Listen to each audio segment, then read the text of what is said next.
ओम शांति।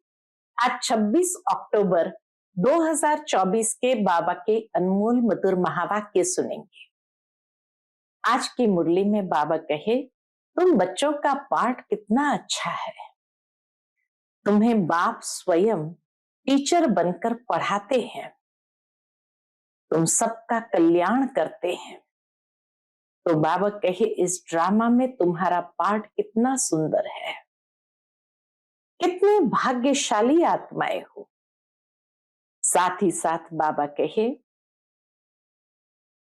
कि कहा जाता है रिलीजन इज माइट।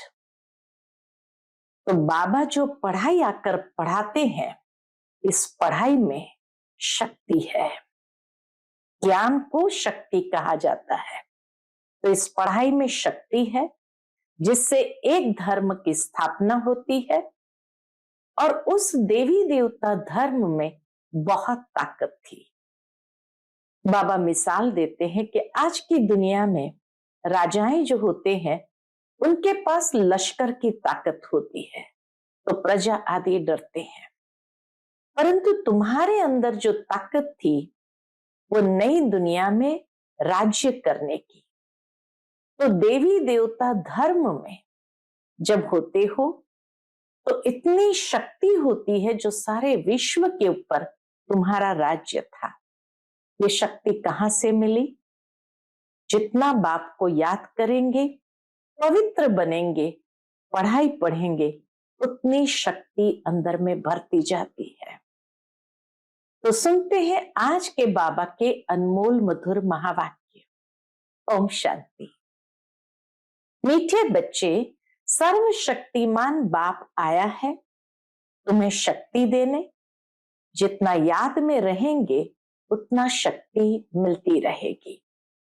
आज की मुरली से प्रश्न है, इस ड्रामा में सबसे अच्छे से अच्छा पाठ तुम बच्चों का है। कैसे? उत्तर है, तुम बच्चे ही बेहद के बाप के बनते हो।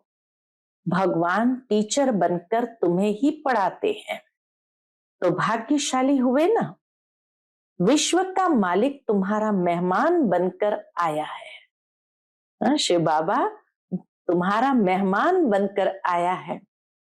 वह तुम्हारे सहयोग से विश्व का कल्याण करते हैं। ऐसे भगवान का साथी, सहयोगी बनने का सर्वश्रेष्ठ भाग्य हमारा है। तो इतना अच्छा पाठ दुनिया में किसी का हो नहीं सकता है। तुम बच्चों ने बुलाया और बाप आया। यही है दो हाथ की ताली। अभी बाप से तुम बच्चों को सारे विश्व पर राज्य करने की शक्ति मिलती है।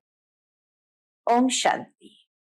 मीठे मीठे रूहानी बच्चे रूहानी बाप के सामने बैठे हैं।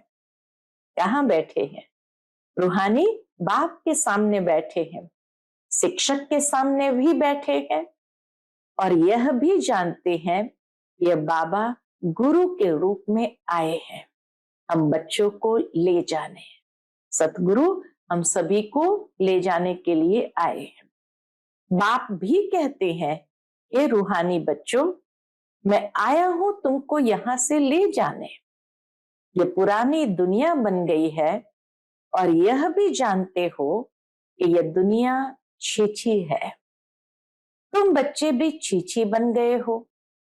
अपने को आप ही कहते हो पतित पावन बाबा, आकर हम पतितों को इस दुख धाम से शांति धाम में ले जाओ। अभी तुम यहाँ बैठे रहते हो। बाबा कहे, अभी तुम यहाँ बैठे रहते हो, तो ये दिल में आना चाहिए। बाप भी कहते हैं, मैं तुम्हारे बुलावे पर, निमंत्रण पर आया हूं।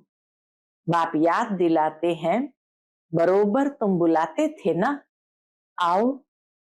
अभी तुमको स्मृति आई है, हमने बुलाया है। बाबा कहे, अभी तुम्हें स्मृति आई है, हमने बुलाया है। अब बाबा आए हुए हैं ड्रामा अनुसार। कल्प पहले मिसल वह लोग प्लान बनाते हैं ना, दुनिया में पंचवर्षीय योजना बनाते हैं। तो बाबा कहे, वो प्लान बनाते हैं ना, यह भी शिव बाबा का प्लान है। इस समय सबके अपने अपने प्लान है ना, 5 वर्ष का प्लान बनाते हैं, उसमें यह करेंगे, पंचवर्षीय योजना में यह करेंगे। बातें देखो कैसे आकर मिलती है। बाप ने आकर प्लान बनाया तो दुनिया में भी सबने प्लान बनाना शुरू किया। आगे ये प्लान आदि नहीं बनाते थे, क्यों? राजाओं का राज्य था, उनकी मर्जी, जो आते थे करते थे। लेकिन जैसे ही गवर्नमेंट बनी तो फिर पंचवर्षीय योजना शुरू हुई और बाबा आए, प्लान बनाए, तो उन्होंने भी प्लान बनाना शुरू किया। अब ये प्लान बनाते रहते हैं। तुम बच्चे जानते हो हमारे बाबा का प्लान यह है। ड्रामा के प्लान अनुसार 5000 वर्ष पहले मैंने ये प्लान बनाया था। तो मीठे मीठे बच्चे जो यहाँ बहुत दुखी हो गए हो, वैशाली में पड़े हो, अब मैं आया हूं तुमको शिवालय में ले जाने। वह शांति धाम है निराकारी शिवालय और सुख धाम है साकारी शिवालय। हमारे लिए कितने शिवालय है? एक तो बाबा कहे निराकारी शिवालय परम धाम, सुखधाम भी शिवालय है, मधुबन भी शिवालय है, ब्रह्मा बाबा का रथ और रथ में भी ब्रुकुटी, ये भी शिव बाबा का शिवालय है और हर सेंटर भी शिवालय है जहां बाबा चक्कर लगाते रहते हैं। तो 5 शिवालय हम सभी के हैं, इसलिए बाबा कहे वो शांति धाम है निराकारी शिवालय और सुख धाम है साकारी शिवालय। तो इस समय बाप तुम बच्चों को रिफ्रेश कर रहे हैं। तुम बाप के सन्मुख बैठे हो ना, बुद्धि में निश्चय तो है बाबा आया हुआ है। बाबा अक्षर बहुत मीठा है, यह भी जानते हो हम आत्माएं उस बाप के बच्चे हैं। फिर पाठ बजाने के लिए इस बाबा के बनते हैं, ब्रह्मा बाबा के बनते हैं।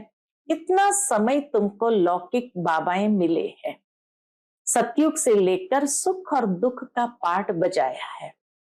अभी तुम जानते हो हमारा दुख का पाठ पूरा होता है, सुख का पाठ भी पूरा 21 जन्म बजाया है।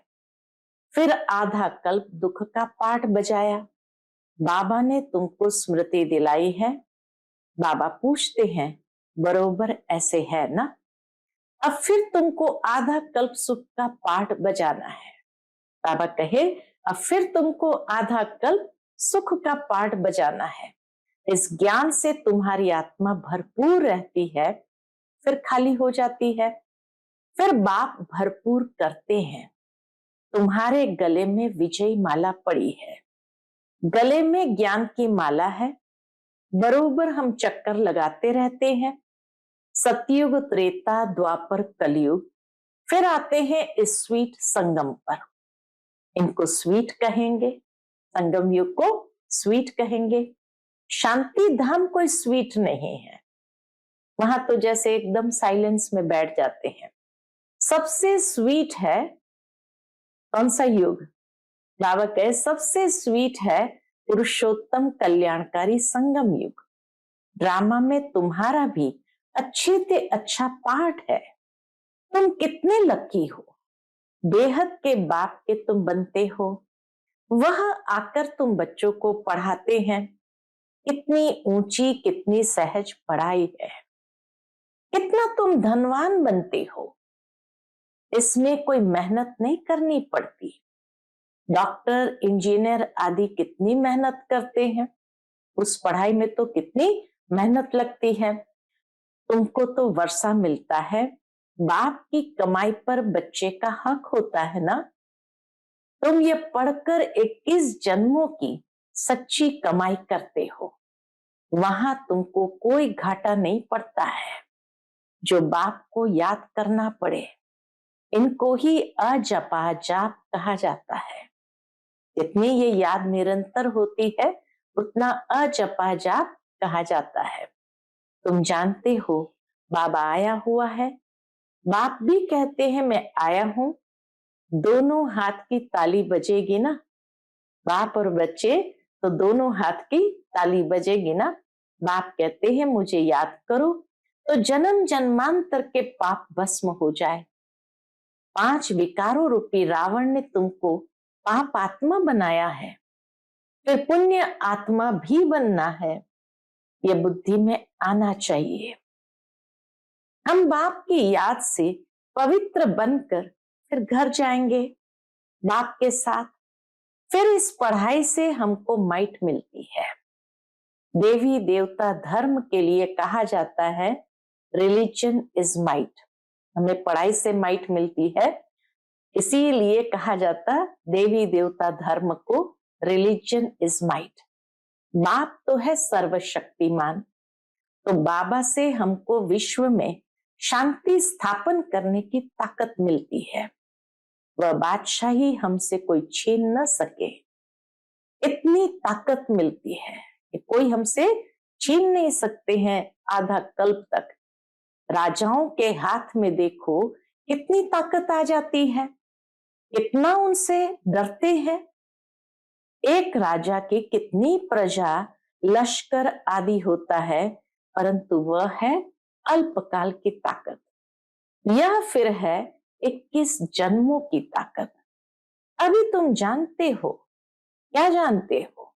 सर्वशक्तिमान बाप से ताकत मिलती है, इसके लिए विश्व पर राज्य करने के लिए। लव तो रहता है ना, देवताएं प्रैक्टिकल में नहीं है तो भी कितना लव रहता है लोगों का। देवताओं में कितनी भावना होती है, कितना प्यार करते हैं। तो बाबा कहे भले देवताएं प्रैक्टिकल में नहीं है तो भी कितना लव रहता है। जब सन्मुख होंगे तो प्रजा का कितना लव होगा।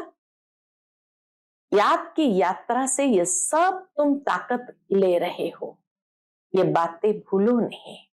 याद करते करते तुम बहुत ताकत वाले बन जाते हो। सर्वशक्तिमान और कोई को नहीं कहा जाता, सबको शक्ति मिलती है। इस समय कोई में शक्ति नहीं है। बाबा कहे सर्वशक्तिमान से ही सबको शक्ति मिलती है, इस समय कोई में शक्ति नहीं है। क्यों? सब तमो प्रधान है। फिर सभी आत्माओं को एक से ही शक्ति मिल जाती है, फिर अपनी राजधानी में आकर अपना अपना पाठ बजाते हैं, अपना हिसाब किताब चुकता कर फिर ऐसे ही नंबरवार शक्तिमान बनते हैं। पहले नंबर में है इन देवताओं में शक्ति, पहले नंबर में है इन देवताओं में शक्ति। ये लक्ष्मी नारायण बरोबर सारे विश्व के मालिक थे ना। तुम्हारी बुद्धि में सारे सृष्टि का चक्र है।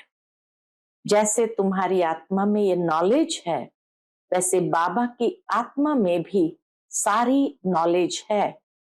अभी तुमको ज्ञान दे रहे हैं, ड्रामा में पार्ट भरा हुआ है जो रिपीट होता रहता है।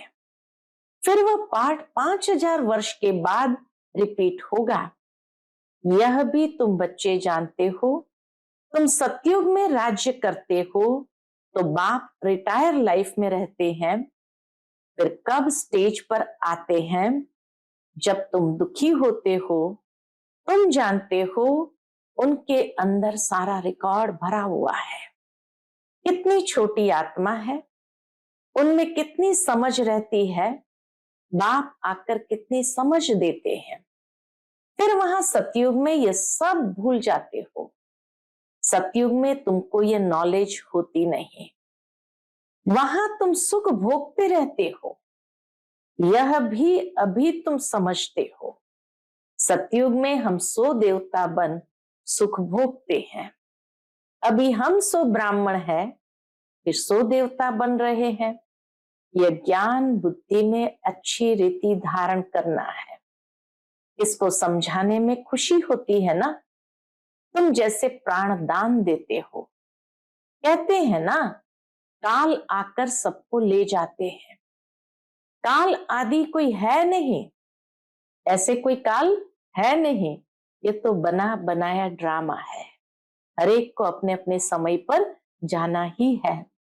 आत्मा कहती है मैं एक शरीर छोड़ चला जाता हूं, फिर दूसरा लेता हूं, मुझे कोई काल नहीं खाता। आत्मा को कोई खाता थोड़ी है, आत्मा को फीलिंग आती है, महसूसता होती है। आत्मा जब गर्भ में रहती है तो साक्षात्कार कर दुख भोगती है, अंदर सजा भोगती है। इसलिए उनको कहा जाता है गर्भ जेल। कितना ये वंडरफुल ड्रामा बना हुआ है। गर्भ जेल में सजाएं खाते अपना साक्षात्कार करते रहते हैं। सजा क्यों मिली? साक्षात्कार तो कराएंगे ना। गर्भ में है तो क्या हुआ, आत्मा को साक्षात्कार कराएंगे, इस कर्म की ये सजा है। यह बेकायदे काम किए हैं, इनको दुख दिया है। कि जिसको भी दुख दिया तो साक्षात्कार कराएंगे बाबा, फिर ही सजा मिल सकती है। ये भी एक प्रकार का कायदा है कि बिना रियलाइज कराए, बिना साक्षात्कार कराए सजा नहीं दे सकते हैं। तो बाबा कहे साक्षात्कार कराएंगे, यह बेकायदे काम किया है, इनको दुख दिया है, वहां सब साक्षात्कार होते हैं, फिर भी बाहर आकर पापात्मा बन जाते हैं। सभी पाप भस्म कैसे होंगे? सो तो बच्चों को समझाया है इस याद की यात्रा से, और फिर स्वदर्शन चक्र फिराने से तुम्हारे पाप कटते हैं। बाप कहते भी है, मीठे मीठे स्वदर्शन चक्रधारी बच्चों, तुम 84 का यह स्वदर्शन चक्र फिराएंगे तो तुम्हारे जन्म जन्मांतर के पाप कट जाएंगे। चक्र को भी याद करना है। किसने यह ज्ञान दिया, उनको भी याद करना है। बाबा हमको स्वदर्शन चक्रधारी बना रहे हैं। बनाते तो है, परंतु फिर रोज रोज नए आते हैं तो उन्हों को रिफ्रेश करना होता है। तुमको सारा ज्ञान मिला है। अभी तुम जानते हो हम यहाँ आए हैं पार्ट बजाने, 84 का चक्र लगाया, अब फिर वापस जाना है। ऐसे चक्र फिराते रहते हो? पूछते बाबा। स्वदर्शन चक्रधारी बनना माना ऐसे चक्र फिराते रहते हो। बाप जानते हैं बच्चे बहुत भूल जाते हैं। बाबा को मालूम है बच्चे बहुत भूल जाते हैं। चक्र फिराने में कोई तकलीफ नहीं है, फुर्सत तो बहुत मिलती है। पिछाड़ी में तुम्हारी ये स्वदर्शन चक्रधारी की अवस्था रहेगी। तुमको ऐसा बनना है। सन्यासी लोग तो ये शिक्षा दे नहीं सकते। स्वदर्शन चक्र को खुद गुरु लोग भी नहीं जानते हैं। गुरु लोग ही नहीं जानते हैं। वह तो सिर्फ कहेंगे चलो गंगा जी पर। कितने स्नान करते हैं? बहुत स्नान करने से गुरुओं की आमदनी होती है। घड़ी घड़ी यात्रा पर जाते हैं। अब उस यात्रा और इस यात्रा में फर्क देखो कितना है। यह यात्रा वह सब यात्राएं छुड़ा देती है। यह यात्रा वह सब यात्राएं छुड़ा देती है। यह यात्रा कितनी सहज है। चक्र भी फिराओ, गाते भी है ना, चारों तरफ लगाए फेरे, फिर भी हरदम दूर रहे, बेहद के बाप से दूर रहे। ये तुमको महसूसता आती है। वो लोग इस अर्थ को नहीं जानते हैं। अभी तुम जानते हो। बहुत फेरे लगाते रहे, अभी इन फेरों से तुम छूट गए हो। फेरे लगाते कोई नजदीक नहीं आए हो और ही दूर होते गए। अभी ड्रामा प्लान अनुसार बाप को ही आना पड़ता है, सबको साथ ले जाने। बाप कहते मेरी मत पर तुमको चलना ही है, पवित्र बनना है। इस दुनिया को देखते हुए नहीं देखना है। जब तक नया मकान बनकर तैयार हो जाए तब तक पुराने में रहना पड़ता है। बाप संगम पर ही आते हैं वर्षा देने। बेहद के बाप का ही बेहद का वर्षा है। बच्चे जानते हैं बाप का वर्षा हमारा है। उस खुशी में रहते हैं, अपनी कमाई भी करते हैं और बाप का वर्षा भी मिलता है। तुमको तो वर्षा ही मिलता है, वहां तुमको पता ही नहीं पड़ेगा कि स्वर्ग का वर्षा हमको कैसे मिला। वहां तो तुम्हारी लाइफ बहुत सुखी रहती है, देवताओं की लाइफ बहुत सुखी रहती है, क्योंकि तुम बाप को याद कर माइट लेते हो। पाप काटने वाला पतित पावन एक ही बाप है। बाप को याद करने और स्वदर्शन चक्र को फिराने से तुम्हारे पाप कटते हैं। ये अच्छी रीति नोट करो, यही समझाना बस है। आगे चल तुमको टिक टिक नहीं करनी पड़ेगी, एक इशारा ही बस है। बेहद के बाप को याद करो तो तुम्हारे पाप कट जाएंगे। तुम नर से नारायण, नारी से लक्ष्मी बनने आते हो, यह तो याद है ना। और कोई की भी बुद्धि में यह बात नहीं आती। यहां तुम आते हो, बुद्धि में है हम जाते हैं बाप दादा के पास, उनसे नई दुनिया स्वर्ग का वर्षा लेने। बाप कहते हैं स्वदर्शन चक्रधारी बनने से तुम्हारे विकर्म विनाश हो जाएंगे।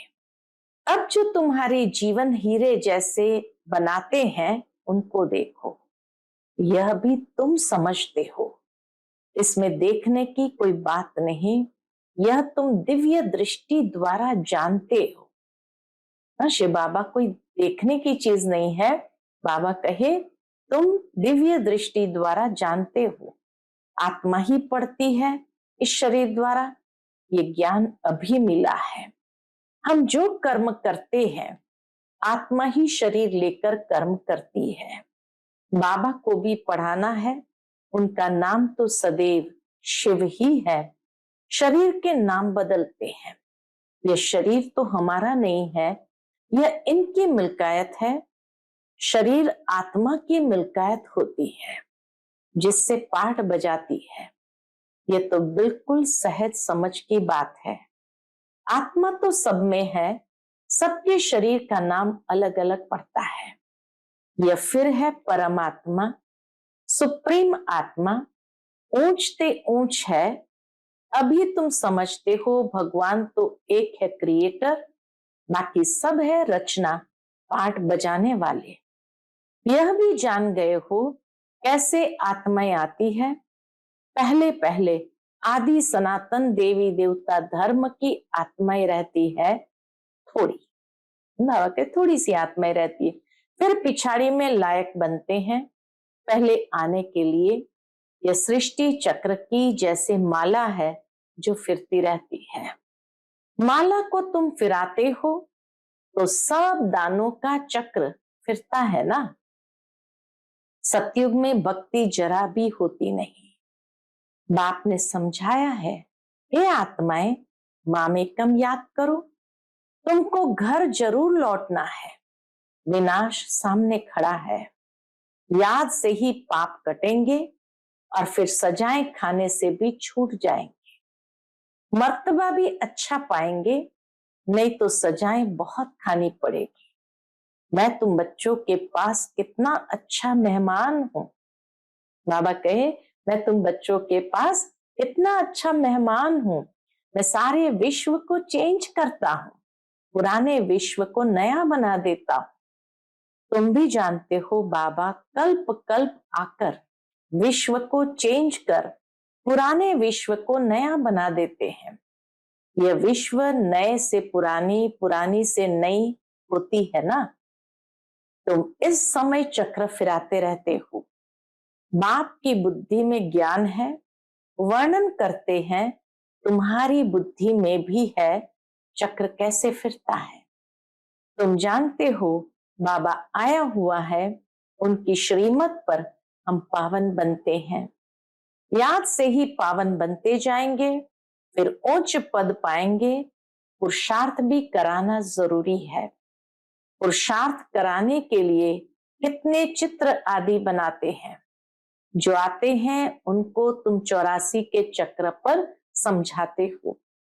बाप को याद करने से क्या होगा, तुम पतित से पावन बन जाएंगे। अच्छा, मीठे मीठे सिक्के लदे बच्चों प्रति माता पिता बाप दादा का याद प्यार और गुड मॉर्निंग। रूहानी बाप की रूहानी बच्चों को नमस्ते।